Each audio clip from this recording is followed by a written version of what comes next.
ചെയ്ത് കഴിഞ്ഞാൽ പല്ലിന്റെ ഇടയ്ക്ക് വിടവ് വരും, അതുകൊണ്ട് ഞങ്ങൾ പല്ല് ക്ലീൻ ചെയ്യുന്നില്ല എന്ന് പറയുന്ന നിങ്ങളുടെ ഫ്രണ്ടിന് ഇതൊരു റീലായിട്ട് നിങ്ങൾ അയച്ചു കൊടുക്കേണ്ടതാണ്. അപ്പൊ നമ്മൾ മനസ്സിലാക്കേണ്ട കാര്യം, നമ്മൾ കഴിക്കുന്ന ആഹാര സാധനങ്ങൾ പ്രോപ്പറായിട്ട് പല്ല് ക്ലീൻ ചെയ്തില്ലെങ്കിൽ അത് പല്ലിൽ പറ്റി പിടിച്ചിരിക്കും. പ്ലാക്ക് എന്ന് പറഞ്ഞ ഒരു സോഫ്റ്റ് ഡിപ്പോസിറ്റ് ആയിട്ട് ഇനിഷ്യലി അപ്പിയർ ആകും. ഈ സോഫ്റ്റ് ഡിപ്പോസിറ്റ്സ് വന്നിട്ട് നമ്മുടെ പല്ലിന്റെ ഇടയ്ക്കുള്ള വിടവുകളിലും ഒക്കെ കയറിയിരിക്കുകയും അത് വന്ന് ഹാർഡായിട്ട് ഒരു കാൽക്കുലസ് എന്ന രീതിയിലേക്ക് മാറുകയും ചെയ്യും.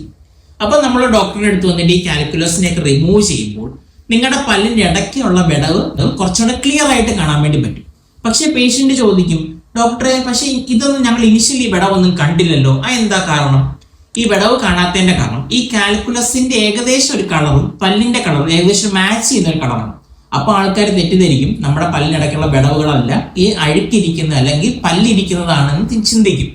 അപ്പം നിങ്ങളുടെ ഈ പല്ലിനിടയ്ക്ക് ഈ വിടവ് വരാതിരിക്കാൻ നിങ്ങൾ ഒരു ഡോക്ടറിന്റെ അടുത്ത് വന്നിട്ട് പ്രോപ്പറായിട്ട് ഒരു 6 മാസം അല്ലെങ്കിൽ 1 ഇയർ കൂടി ഇരിക്കുമ്പോൾ ഒരു പ്രോപ്പറായിട്ട് ക്ലീൻ ചെയ്ത് കഴിഞ്ഞാൽ ഈ കാൽക്കുലസ് അവിടെ ഫോം ആവത്തില്ല, അതുവഴി പല്ലിനിടയ്ക്ക് ഗ്യാപ്പ് ഉണ്ടാവത്തുമില്ല.